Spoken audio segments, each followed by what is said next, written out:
Pardon?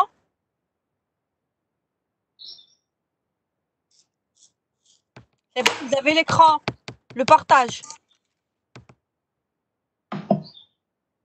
Oui, on le voit. Très bien. Alors, c'est bon. On va reprendre avec, bien sûr, la deuxième boucle. C'est le même objectif que le premier cas. D'accord? C'est toujours le même exemple. Hein. Alors, vous avez un four industriel avec un débit d'entrée et une température d'entrée TA, débit d'entrée QA. Et à la sortie, vous avez une On température. voit rien. كنت تشوفوا وهكا Là, la main de chauffe. le partage, ça ne marche pas. Non, madame, ma cache. Non, il n'y a rien. Ah oui, oui. ماشي كان كاين تنحو. Oui, oui, خرجوا عاود فاتكم تخرج ليه. C'est bon?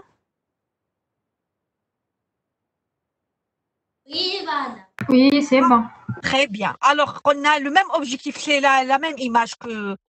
alors, un débit d'entrée, une température d'entrée, un débit de sortie, là je décale ça, un débit de sortie et une température de sortie. Alors, c'est quoi l'objectif? Alors, quelle que soit la fluctuation ou bien le changement de l'alimentation, ça veut dire le débit d'entrée, c'est toujours le même objectif. On veut maintenir une température de sortie qui vaut 120 degrés.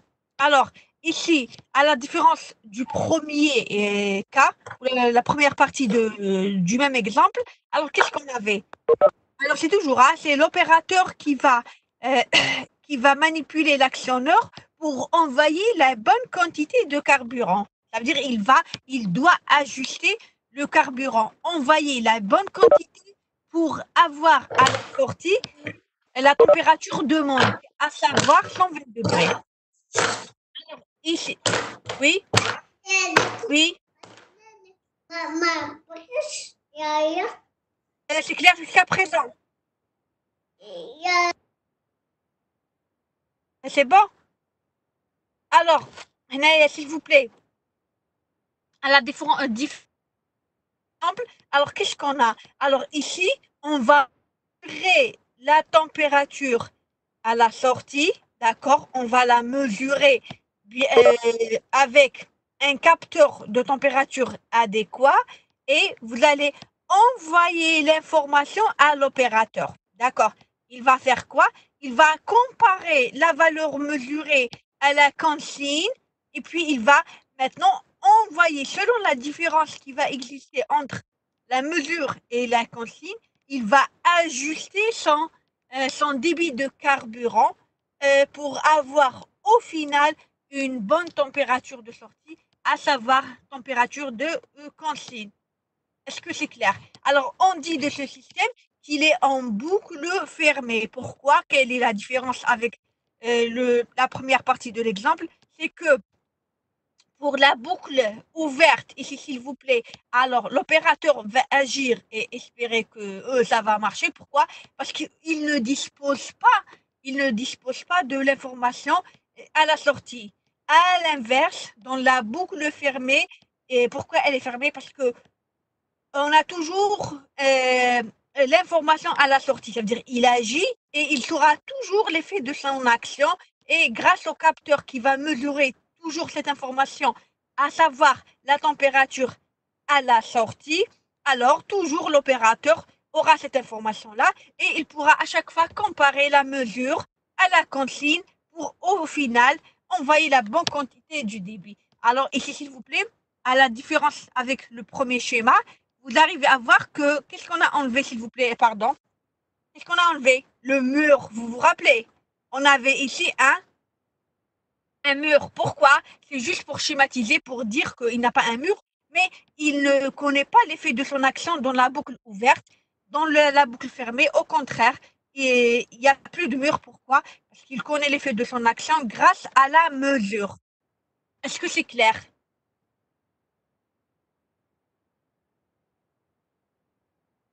Allô? Oui, madame, oui. Ah, madame, j'ai pas compris le Allez, le mur. qu'est-ce que vous n'avez pas compris? Le mur. C'est quoi son هذاك rôle le mur, معليش s'il vous plaît, هذاك le mur, ouais, il n'existe pas. C'est حنا plutôt c'est moi qui a choisi de le mettre pour vous dire que علاش un mur. Est-ce qu'on peut voir à travers un mur? Non. Non. Exactement. Alors là, c'est pour vous dire que le premier exemple, l'opérateur, il agit, il fait de son mieux pour s'approcher de la consigne. Mais comme il n'a pas d'information à la sortie, il agit, il ne connaît pas l'effet de son action. D'accord? Il ne connaît pas l'effet de la... Ça veut dire qu'on a dressé un mur, mais on douche une information à la sortie, il ne sait pas, ça veut dire il espère, il travaille, il espère qu'il aboutit à la température demandée, selon l'expérience ou selon ses compétences, d'accord, il espère. Dans la boucle fermée, ici, je ne peux pas mettre de mur. Pourquoi? Parce que l'information, il l'a. Regardez, la température de sortie, on la mesure. Regardez, on la mesure. Suivez le curseur, s'il vous plaît. On la mesure par quoi? Par le capteur qui est un instrument de mesure, d'accord? Le capteur, et regardez le sens de la flèche. La flèche, elle va de là. Et vous arrivez à voir la tête de la flèche ici. Ça veut dire l'information, elle est envahie à l'opérateur. D'accord. Bien sûr, on lui envoie la mesure, il va la comparer avec la consigne. En termes très simples, si bon, on mesure, on va trouver à la sortie 120 degrés. On va envoyer l'information à l'opérateur. Qu'est-ce qu'il va dire? C'est bon, j'ai 120 degrés, alors j'ai le bon débit, je ne touche pas, d'accord? C'est parce que il a la consigne à la sortie, la valeur demandée. Maintenant, un autre cas de configuration, on mesure, par exemple, il va trouver 100 degrés. C'est une valeur inférieure à la consigne, d'accord? Alors, on mesure, on va trouver 100 degrés. L'opérateur, qu'est-ce qu'il va faire? Il va augmenter le débit. Pourquoi? Parce qu'il veut avoir une température plus élevée. Ça veut dire qu'il va ajuster, augmenter le débit de carburant pour augmenter la température. Parce que vous savez, quand on augmente le carburant, on va avoir plus de chaleur, oui. Ça veut dire une température plus importante. Par contre, à l'inverse, si vous avez une température plus importante que la consigne, par exemple, on va trouver 130 degrés ou la 140, 150, ça veut dire on va envoyer en mesure, je vais trouver 130, 140 ou là, je ne sais pas, une valeur supérieure à la consigne. On va envoyer l'information à l'opérateur. Il saura quoi? Il saura que à la sortie, il a une température plus importante que la consigne. Il va fermer un peu plus la vanne pour baisser le débit de carburant qu'il a envoyé pour atteindre au final à la sortie la consigne 120 degrés. Oui?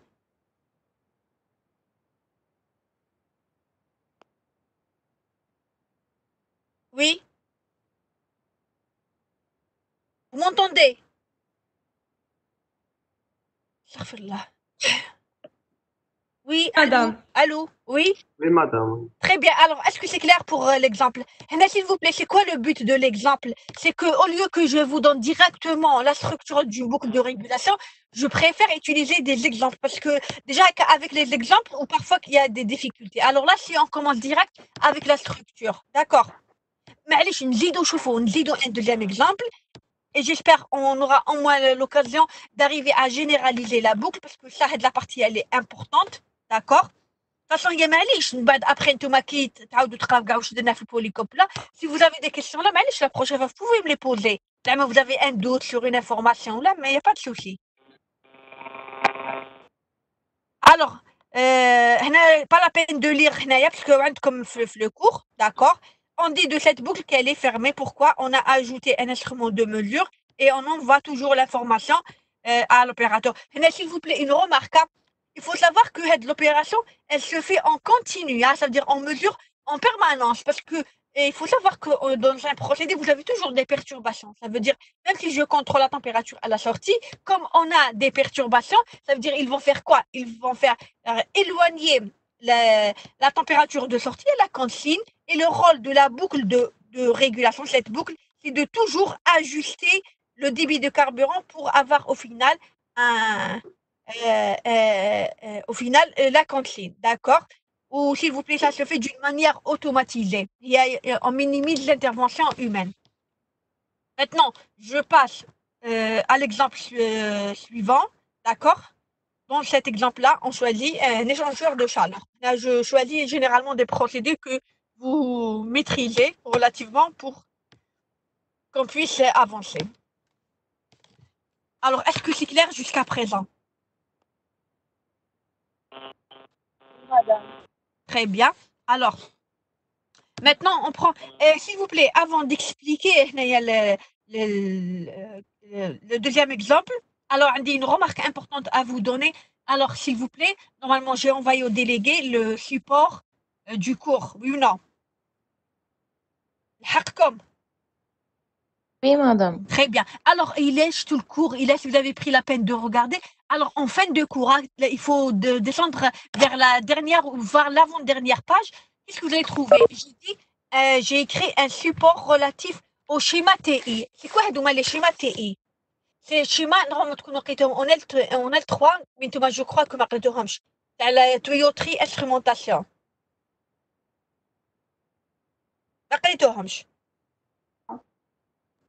Madame قريناهمش. Très bien, oui. Mais il y a heureusement que c'est des choses relativement simples.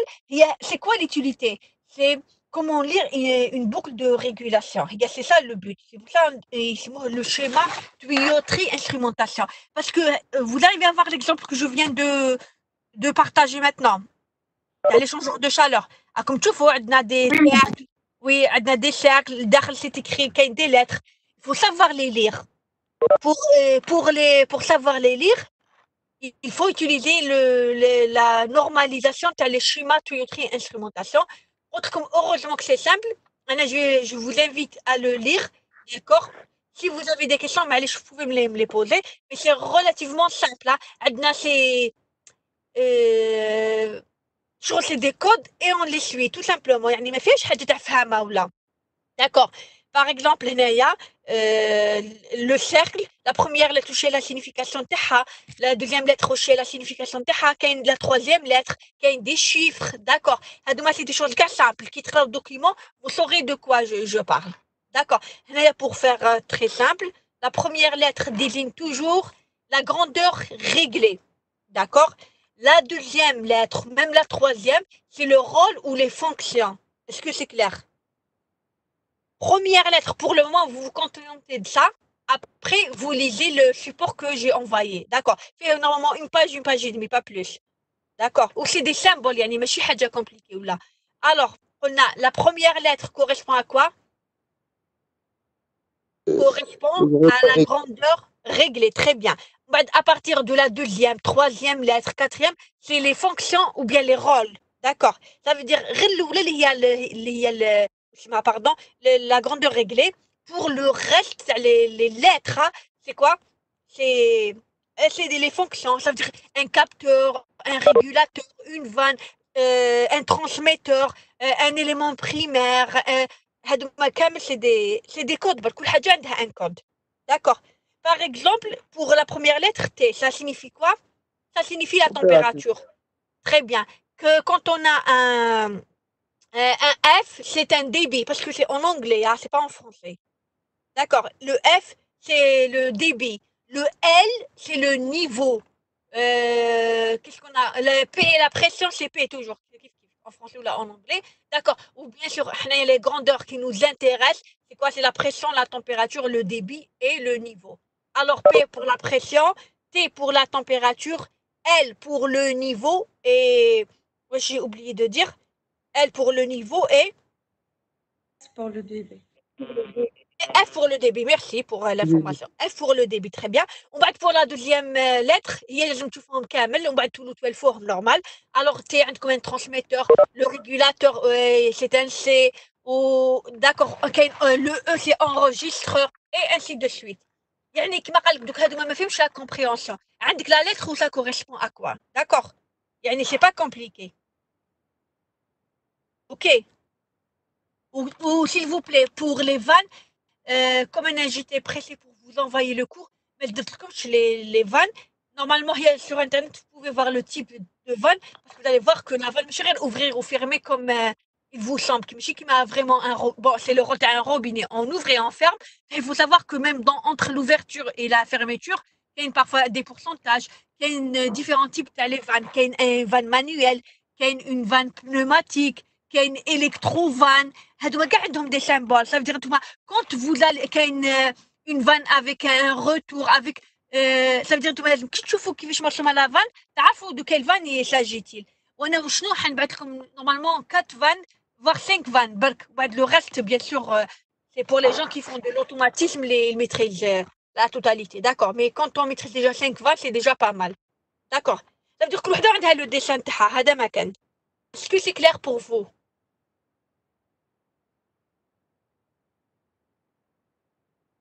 Les amis, ne me dites pas qu'il n'y a pas de connexion. D'accord, madame. Enfin, j'avais peur.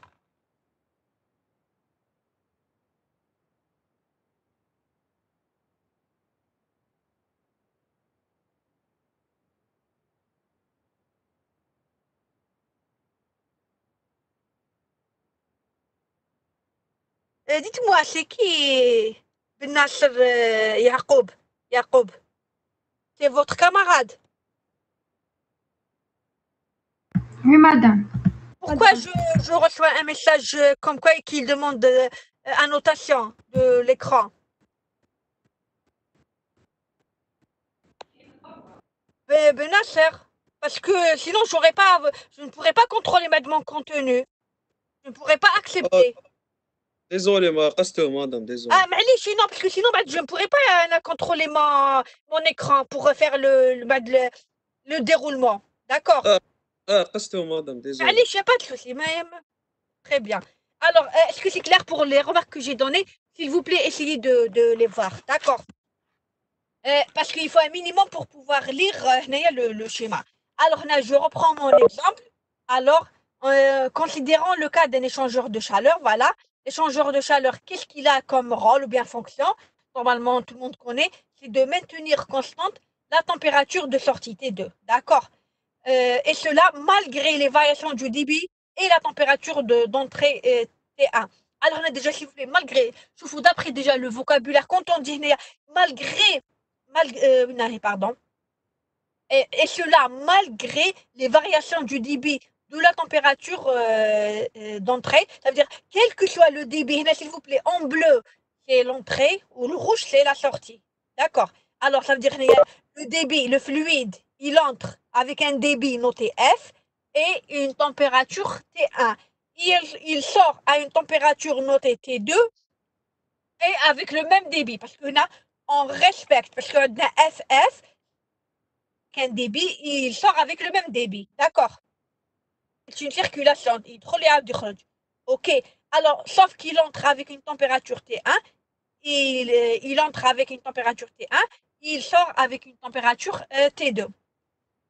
Alors, quand on dit quelles que soient les variations du débit d'entrée et de la température d'entrée, on désire toujours contrôler la température à la sortie de l'échangeur de chaleur. D'accord. Alors, qu'est-ce que je suis censé comprendre? Que le débit et la température de l'entrée, ce sont des grandeurs perturbatrices. D'accord. Et bien sûr, parce qu'ils vont impacter la température à la sortie, évidemment. D'accord. Alors, pour ce faire, il faut d'abord, s'il vous plaît, essayez de suivre le curseur. D'accord. Alors, est-ce que vous avez compris l'objectif? C'est de maintenir la température à la sortie T2 à une valeur fixe. Hein?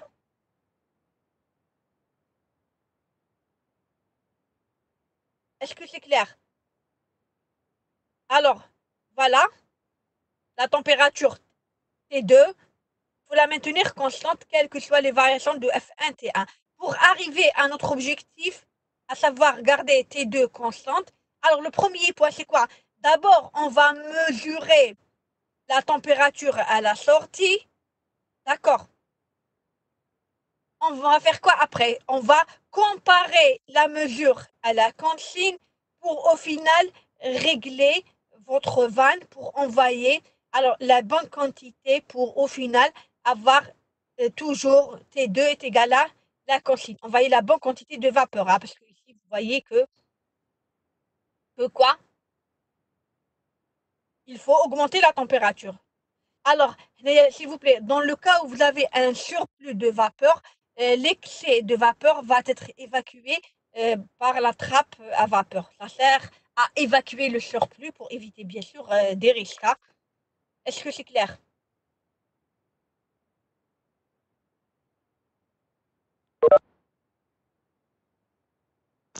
Hussein, Abdallah, Oui, madame. c'est bon, s'il vous plaît, pour tout le monde. Hein, je lis le premier, les participants. Madame, c'est quoi C'est bon. W? W, c'est la quantité de vapeur parce qu'il faut savoir quoi. Il faut savoir que vous allez envoyer de la vapeur parce que comme c'est un échangeur de chaleur, alors à l'entrée, vous avez une température T1 ou à la sortie automatiquement une température plus importante que la température de l'entrée. D'accord. Avec quoi? Échangeur de chaleur. Il connaît un liquide froid, un liquide chaud. Alors, on suppose comme c'est une température basse, et il sort à une température plus élevée. Alors, qui veut que la température? C'est un échange de chaleur avec un fluide chaud. D'accord. C'est la quantité que vous allez envoyer, la quantité de vapeur, le débit.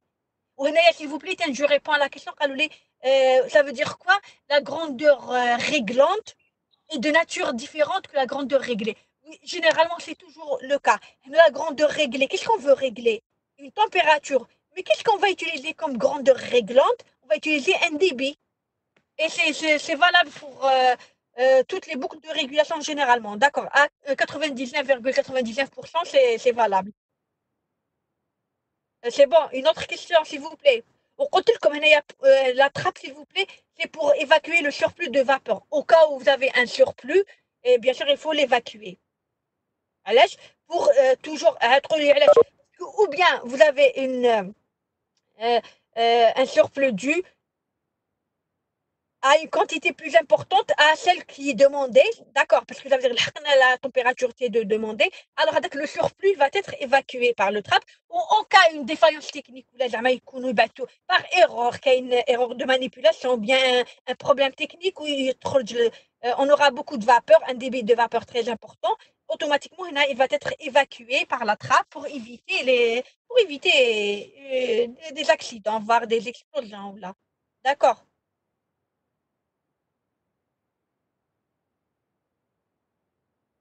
Les camarades. C'est bon, madame, c'est bon. Très bien, très bien. Alors, avant, parce que le but de ces exemples, c'est de généraliser la boucle de régulation. Alors, maintenant, comment on procède, s'il vous plaît? Toujours, hein, c'est toujours le point de départ, c'est quoi? Toujours, qui m'a le premier cas, si je reprends? Je te fais mon mleh. Alors, le premier point de départ, c'est quoi? C'est d'abord, il faut mesurer, d'accord? Mesurer la valeur qu'on veut contrôler, la comparer avec la consigne pour envoyer, en fin de compte, la bonne quantité de la chose qui va être réglante, pour ajuster la grandeur réglante d'une manière générale. Mais je reprends la même chose. Le deuxième exemple, premier point, c'est quoi? D'abord, on mesure la grandeur qu'on veut contrôler, à savoir la température à la... Et on va envoyer une TT, c'est quoi? Un transmetteur de température. C'est-à-dire, vous mesurez, vous allez transmettre la température. Ici, vous avez un régulateur de température pour envoyer la bonne quantité. Alors, on mesure et on compare avec la consigne et on envoie la bonne quantité. Ça marche toujours comme ça. Alors, on passe à la diapo suivante. S'il vous plaît, on explique. Si vous voulez, vous pouvez la lire, mais je préfère passer à... Alors, si la température T2 est supérieure au point de consigne, faut lire d'abord si la température T2 est inférieure à la valeur de la consigne, la valeur demandée, qu'est-ce qu'il faut faire? Il faudra ouvrir un peu plus la vanne. Pourquoi? C'est pour amener une plus grande quantité de vapeur qui aura pour effet d'augmenter l'apport calorifique de l'écoulement passant à travers l'échangeur et ainsi augmenter la température de la sortie T2 et inversement, si la température T2 à la sortie est supérieure au point de consigne, à la valeur demandée, il faut faire quoi? Il faudra alors procéder inversement, c'est-à-dire quoi? Fermer un peu plus la vanne pour mettre une moindre quantité, c'est-à-dire pour minimiser la quantité qu'on en va, pour mettre une moindre quantité de vapeur et diminuer l'apport calorifique de l'écoulement passant à travers l'échangeur et ainsi diminuer la température de sortie T2. D'accord? toutes les boucles de contrôle ou bien les boucles de régulation comportent les mêmes éléments. Un procédé, un capteur, un contrôleur et un actionneur. Alors, Naya, on a énuméré les éléments de la boucle de régulation. On va bien sûr maintenant les expliquer un par un. D'accord? Madame, Oui, oui, je vous entends. l'actionneur dans l'exemple précédent, c'est la vanne. Oui. Oui, alors généralement les actionneurs, c'est quoi? C'est les outils physiques dont on dispose pour appliquer réellement la grandeur réglante. Parce que c'est vrai, c'est un calcul. Qu'est-ce qu'il faut envoyer comme débit ou là, qu'est-ce qu'il faut envoyer comme température ou bien qu'est-ce qu'il faut envoyer comme concentration ou là. Comment on l'applique, c'est grâce aux actionneurs. C'est les vannes. Donc, s'il vous plaît, après une battre comme les 5 vannes et les 4 vannes qu'il faut au minimum maîtriser. D'accord? Il faut savoir que les vannes, c'est pas fermer, ouvrir. C'est qu'il y a des vannes avec des positions, c'est-à-dire on la positionne pour avoir au final, par exemple, 10% qu'on puisse envoyer, ou la 15%, 20%. D'accord, c'est des réglages. On se contente pas de juste ouvrir ou fermer. On peut ouvrir, on peut fermer et on peut ouvrir partiellement. Ça veut dire ça dépend le type de la vanne. C'est-à-dire on peut balayer toute la zone de 0% à 100%. Après, je fais les torts ou les proportionnels. Après, on les verra. Maintenant, le but, c'est de généraliser qu'on a la boucle de régulation. C'est pour ça qu'on a commencé avec des exemples. Alors maintenant, s'il vous plaît, essayez de suivre. On a toutes les boucles de contrôle, ou bien tous les systèmes de contrôle possèdent la même chose. Hein. La première chose, c'est quoi? Automatiquement, le procédé. Hein. Si on n'a pas de procédé, on ne parle pas de contrôle de procédé. Alors, le procédé à réguler ou bien à contrôler a normalement plusieurs entrées et plusieurs sorties. Alors, c'est normal. Hein. Si vous reprenez, bien sûr, on a commencé avec des cas très simples. Oui ou non? Pour comprendre. Mais il faut savoir que le procédé, il a plusieurs grandeurs d'entrée et plusieurs grandeurs de sortie. Donc, vous allez comprendre. Alors, la variable de sortie que l'on désire contrôler doit être mesurable et au moins une des variables d'entrée connues pour avoir un effet sur la variable contrôlée doit être manipulable. Alors, s'il vous plaît, essayez de suivre, c'est très très important. Regardez en même temps le schéma. Alors, on a le procédé, d'accord? D'accord. Le Qasmi. Madame. Très bien. Alors, on a le procédé. C'est quoi? C'est les signal d'entrée ou bien grandeur d'entrée. Voilà. Maintenant, généralement, plusieurs grandeurs d'entrée et vous avez généralement plusieurs grandeurs de sortie. D'accord? Alors, quand on parle de contrôle, on désire contrôler. Ça veut dire, au minimum, on désire contrôler une grandeur physique. D'accord? Alors, 1, 2, 3. D'accord? Alors là, je prends par exemple, à titre d'exemple, celle-là, cette grandeur-là. D'accord? On veut la contrôler. D'accord? Premier point à retenir, c'est que la grandeur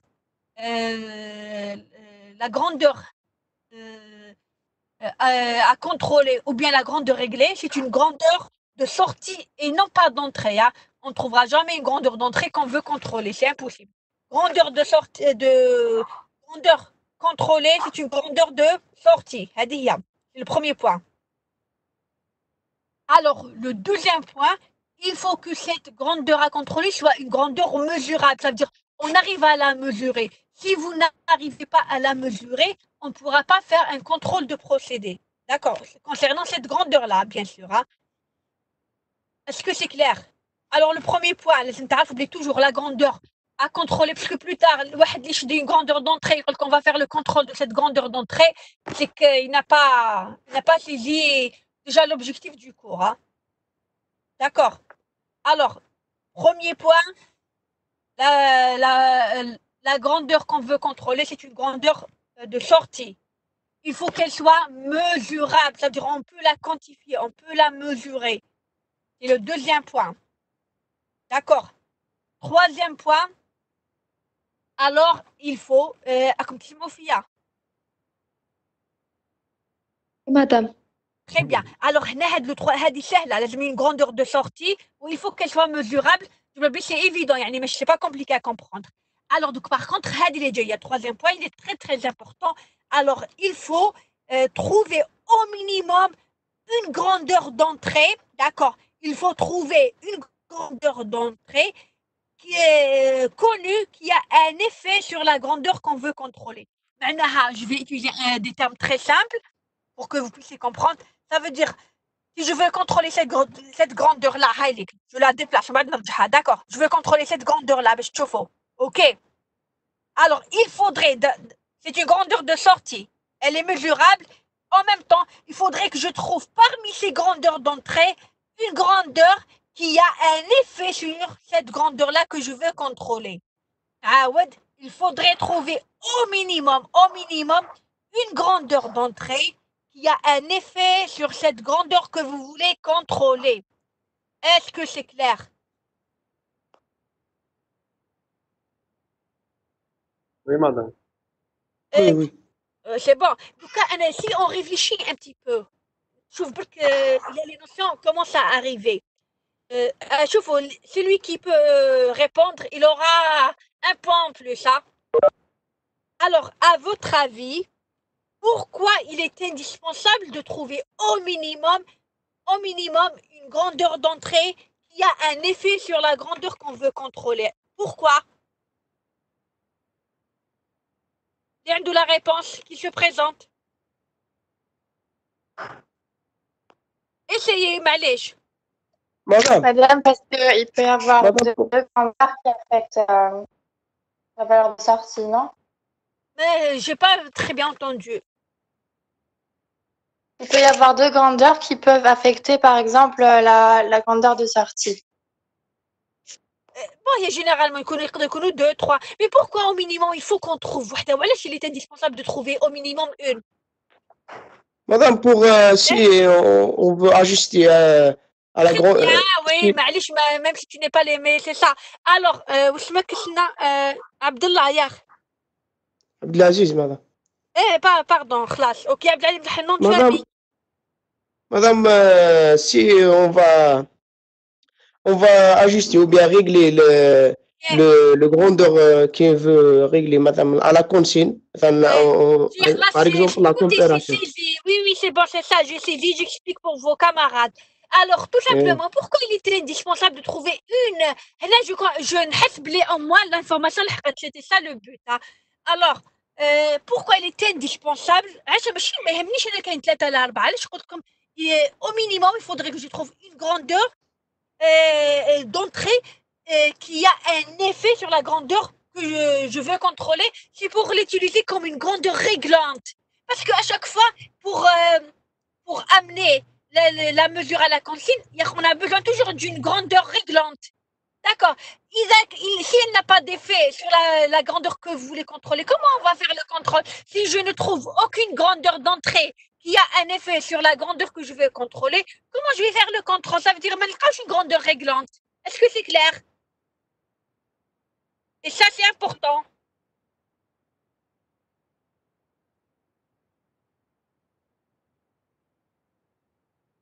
Les amis.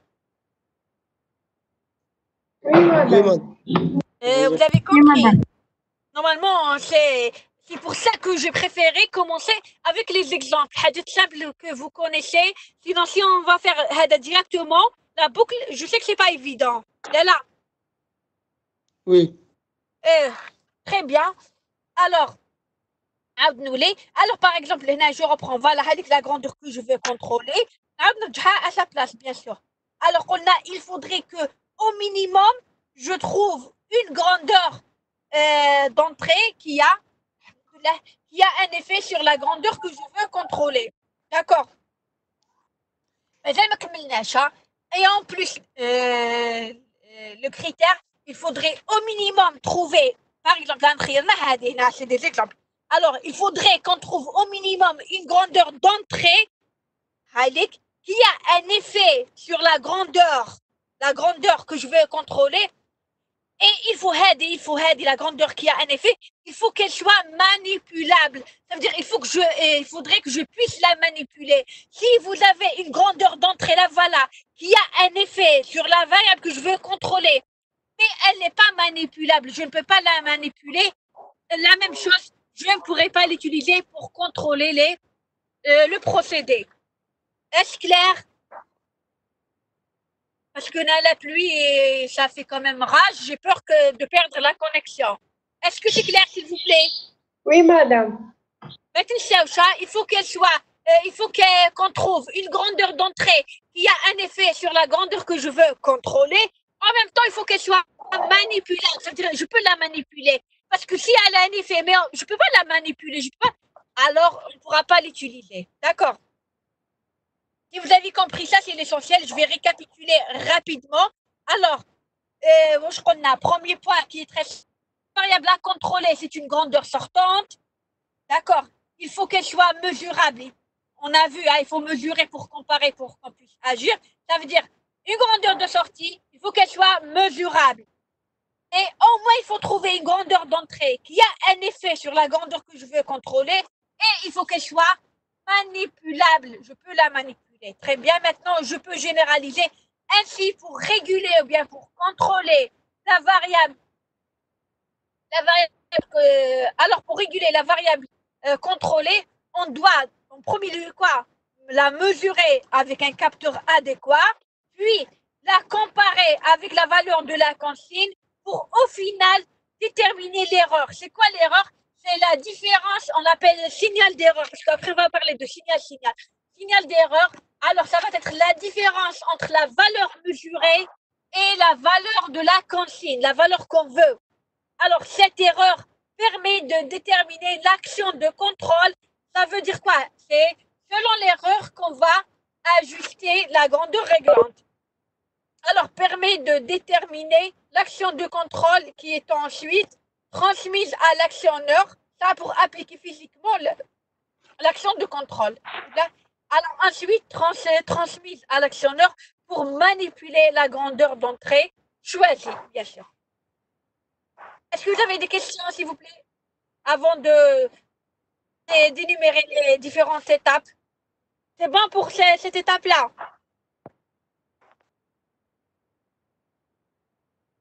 Oudilla? Oui, madame, c'est bon. Très bien.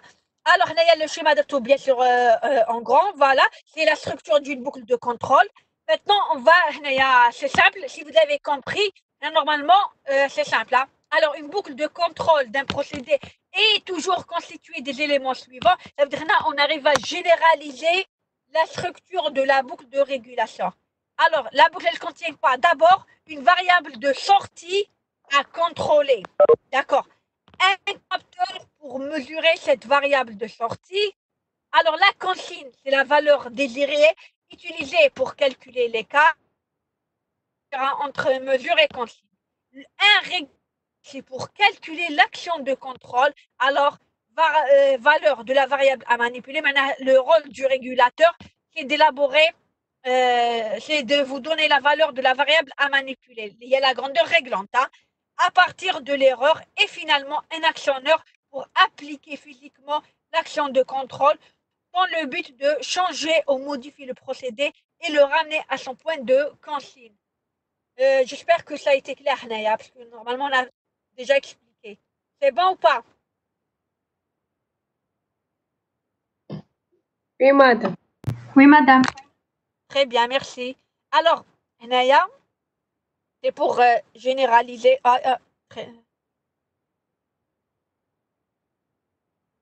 D'accord? Alors, s'il vous plaît, essayez de suivre le schéma parce que c'est important. Alors, pour clairement identifier, parce que on a parlé des éléments, mais maintenant on va voir la structure. Hein. Alors, pour clairement identifier les éléments de la structure d'une boucle de contrôle ou bien une boucle de régulation et faciliter son analyse, puisque le but c'est après de l'analyser, alors on représente chacun des éléments de la boucle à l'aide d'un schéma bloc. Alors, comment on l'appelle? Un schéma bloc. Ou bien un schéma fonctionnel. Pourquoi on l'appelle un schéma bloc? Parce qu'il est constitué de blocs. Hadouma, c'est des blocs. D'accord? OK? Ok, Oui, madame. très bien. Alors, c'est pour ça qu'on appelle un schéma bloc, ou bien, là, c'est mon schéma fonctionnel, parce que fonctionnel, ça facilite l'étude de la boucle de régulation. D'accord. Eh bien, ça veut dire il est plus simple à exploiter. هذا مكان. Alors, on appelle schéma bloc ou bien schéma fonctionnel. Alors, هنايا شوفوا. تبعوا le curseur, s'il vous plaît. Regardez. Je commence par quel point, s'il vous plaît? وين نروح هنا كامل دوكا؟ وين حط الكورسور à votre avis؟ On commence par la consigne, Hein? on commence par la consigne, on va de régulateur algorithme. Là, non. Là, non, on commence pas par la consigne, jamais. C'est qui m'a connaît dire alors, c'est toujours la même chose. Alors, voilà votre procédé. Procédé. D'accord. Procédé, Voilà, madame. oui, procédé. Regardez, comment on appelle ça? Hadi ou hadi. C'est des grandeurs? راه Grandeur de sortie ou bien d'entrée? Sortie. Grandeur de sortie. Et de sortie, hein, non? Très bien. Et hadouma? D'entrée. Hadi ou hadi? D'entrée. D'entrée. Ou hadia? Ou hada? Dites-moi, c'est une grandeur? Réglante. Ah? D'entrée là, de sortie, bark relolé. Entrée. Très bien, hadi c'est une grandeur d'entrée. Ou hadi c'est une grandeur de... Sortie. Pardonnez, la hadi la flèche, hein. Sortie. Sortie. Très bien. Alors, au final, c'est pour schématiser, parce qu'on a 3 grandeurs d'entrée et 3 grandeurs de sortie. Oui ou non? Alors, comme le but c'est de contrôler une grandeur physique, d'accord? Alors, on va contrôler une grandeur d'entrée ou bien de sortie? Sortie. sortie. Voilà, la valeur, on a choisi parmi les 3 grandeurs de sortie, on a choisi cette. Oh, pardon, la flèche. Vous avez compris, Hadia? Oh, elle ne veut pas venir. C'est la variable qu'on veut contrôler, là, voilà. D'accord. Alors, premier point, je vais vers mon procédé. Voilà votre grandeur à contrôler, à réguler. D'accord. Qu'est-ce qu'on fait? Première chose, on l'a. On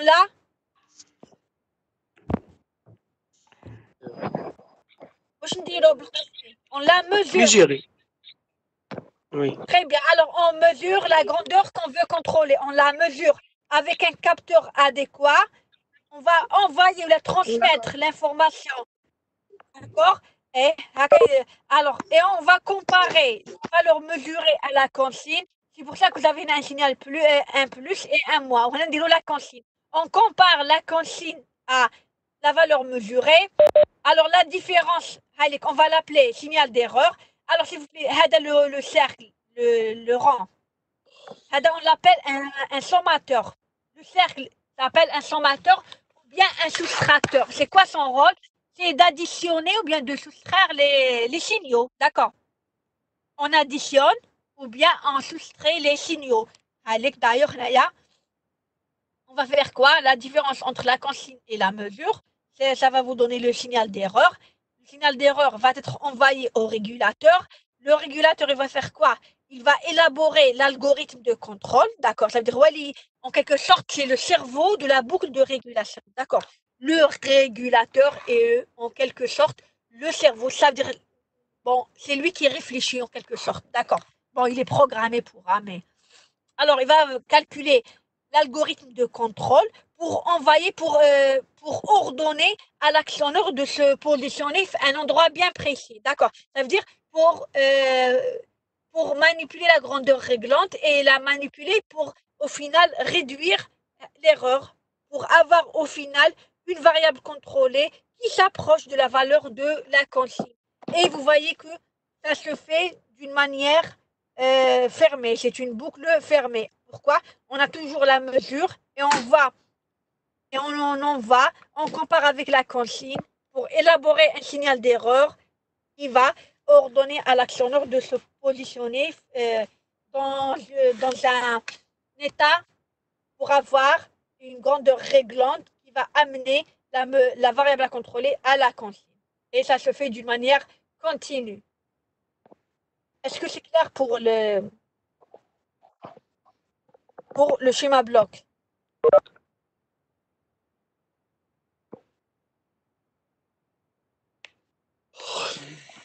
Oui, madame, c'est bon. Très bien. Alors, est-ce que vous avez des questions, s'il vous plaît? Parce que c'est le schéma le plus simple. Hein? C'est bon, s'il vous plaît. Alors, où généralement, le schéma bloc, bien sûr, hein, il est constitué de... Naam? Oui, oui.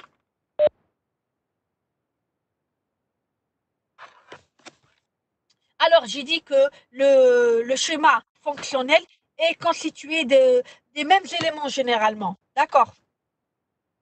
On passe à, alors pour faire l'analyse des procédés et trouver le meilleur algorithme de contrôle possible, alors on va inclure dans chacun des blocs de diagramme les modèles mathématiques des éléments de la boucle de contrôle.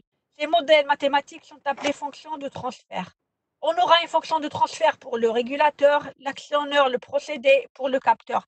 Alors, pour ne pas vous embêter, je vais vous expliquer directement ce que je viens de lire. Alors, je reprends le schéma, s'il vous plaît. Nasser.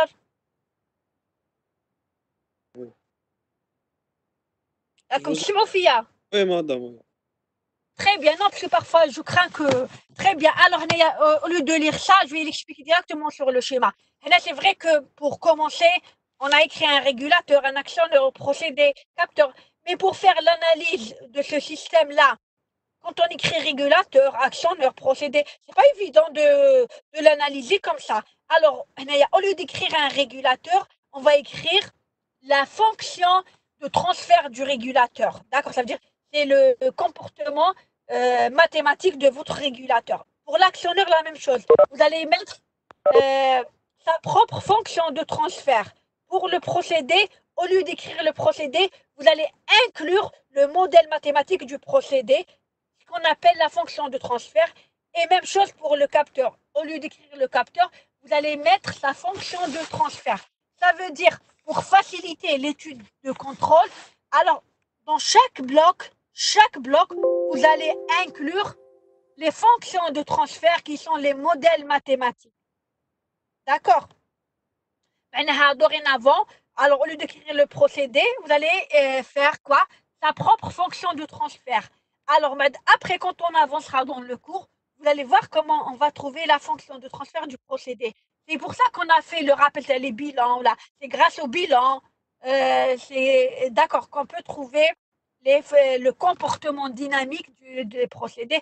Et c'est pour ça qu'on a fait les transformés de Laplace. Parce que le modèle mathématique, quand on va l'inclure, ça va être un modèle mathématique écrit dans le domaine de Laplace et non pas dans le domaine temporel. Alors ici, vous allez trouver une fonction de Laplace, P ou bien S, et non pas en temps. D'accord? C'est pour faciliter l'étude des systèmes de contrôle. C'est pour ça qu'on a fait les transformés de Laplace. C'est un outil de travail. Est-ce que c'est clair?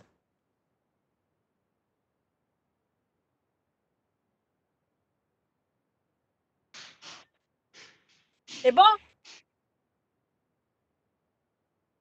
C'est bon? Oui, madame. Très bien. Merci, Boudella. Alors, c'est bon? Voilà, j'ai dit qu'il faut inclure. Alors, j'ai dit qu'il faut inclure dans chaque bloc, il faut inclure sa propre fonction de transfert. D'accord. Dans la plupart des procédés, on démembre plusieurs boucles de contrôle qui doivent être gérées simultanément. La plupart de ces boucles interagissent entre elles, de sorte que l'algorithme de contrôle doit considérer ces interactions. Naya, pour encore ne pas vous embêter, je reprends l'exemple et j'explique.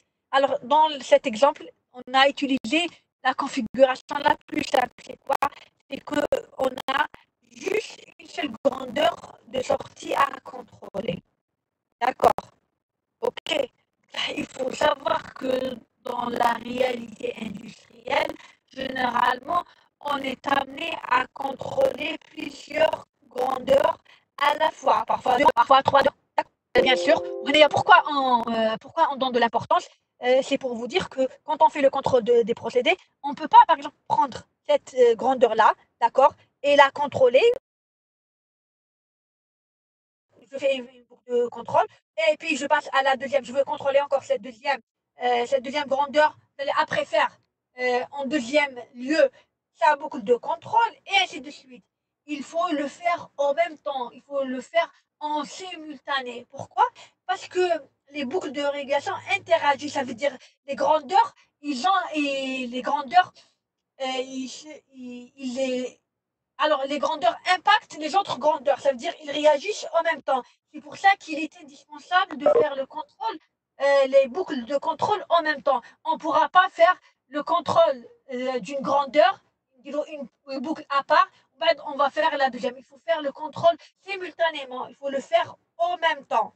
Et j'espère que vous avez compris pourquoi. Parce que les grandeurs, parce que les boucles interagissent. Ça veut dire une boucle impacte la deuxième et la deuxième impacte la première et vice-versa. Si vous avez une troisième boucle de contrôle, la troisième boucle de contrôle impacte la deuxième boucle et impacte la première boucle et la même chose. La première et la deuxième boucle impactent la troisième boucle. C'est pour ça qu'il est indispensable de faire le contrôle des boucles de régulation pour le même procédé en même temps.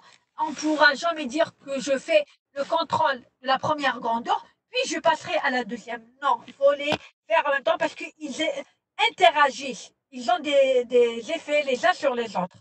Est-ce que c'est clair?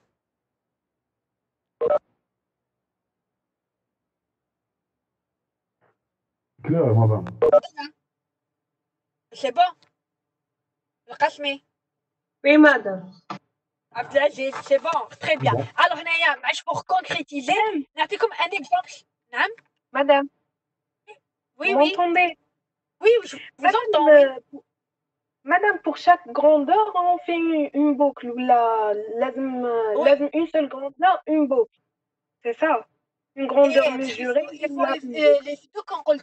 faut faire les boucles en même temps. Ça veut dire que quand on fait le contrôle, bien sûr, à chaque grandeur a sa boucle.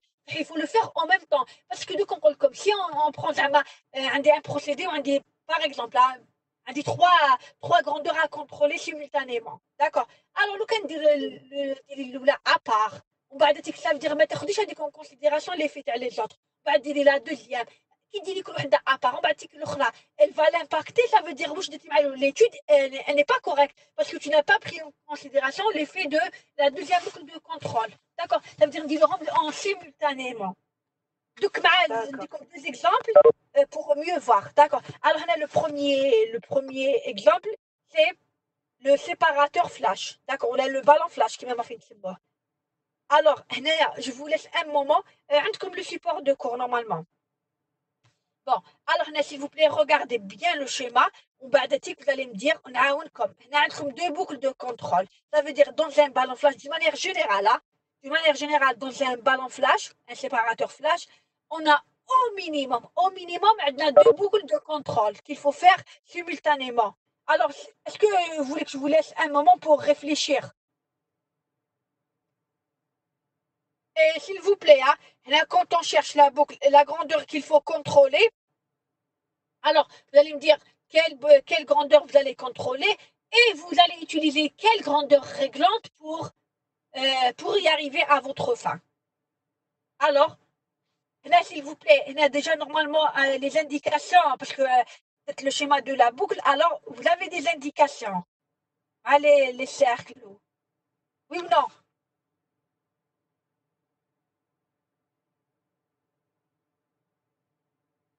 Alors, l'alimentation, d'accord. On récupère le liquide et...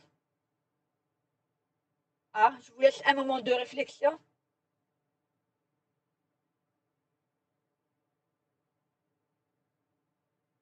C'est bon?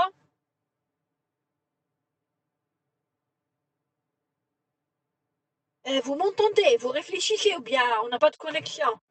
On vous entend, madame. Ça veut dire très bien. Comme je vous laisse un moment. Est-ce que vous avez une idée ou là, sincèrement, j'ai peur de perdre la connexion à la BA. Madame, vous pouvez répéter, je n'ai pas entendu. Mais j'ai pas encore expliqué. Comme normalement, je vous laisse un moment de réflexion pour essayer d'identifier. Ah oui, comme vous avez deux grandeurs à contrôler, deux boucles de régulation. Madame, Alors, il y a je comprends minimum. pas la partie, madame. Cette Oui, partie. ah oui. Qu'est-ce que vous n'avez pas compris? La partie, madame, bien. Hadé, l'exemple. Oui. Mais je n'ai pas expliqué. Comme le ballon, le ballon flash, le séparateur flash.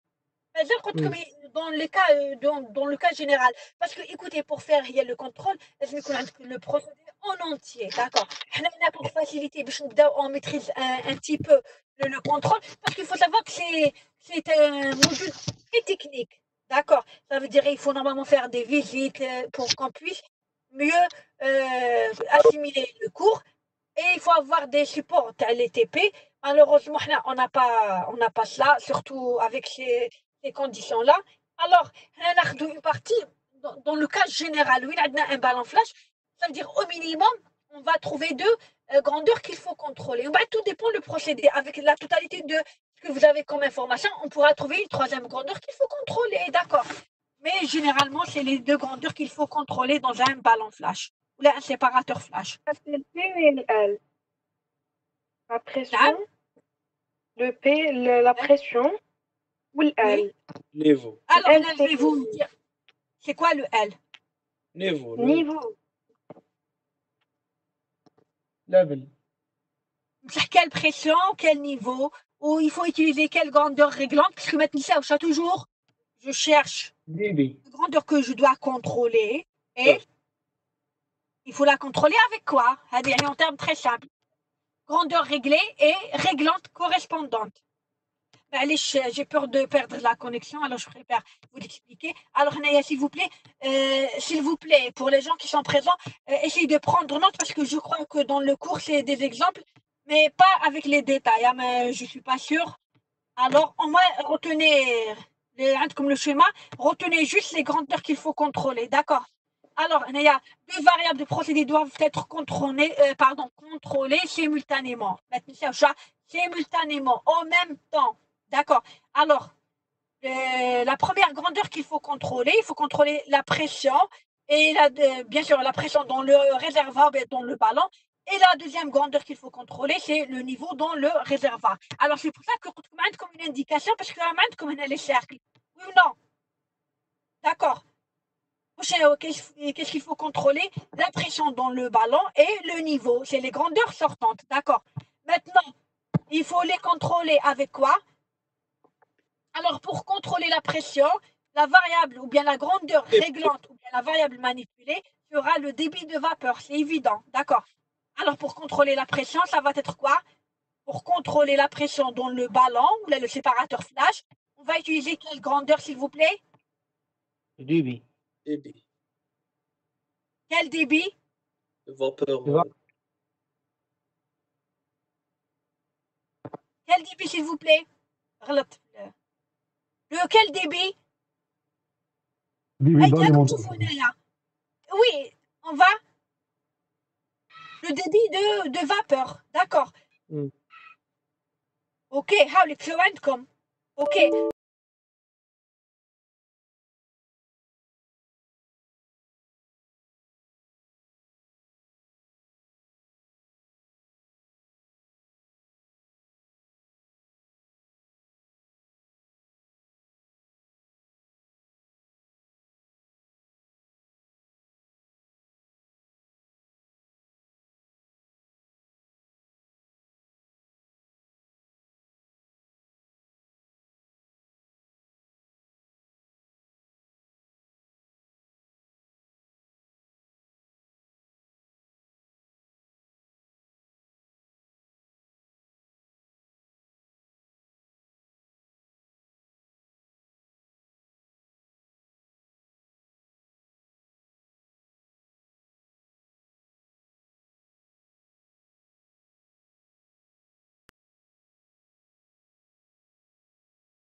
savoir le débit, oui, exactement, le débit du liquide.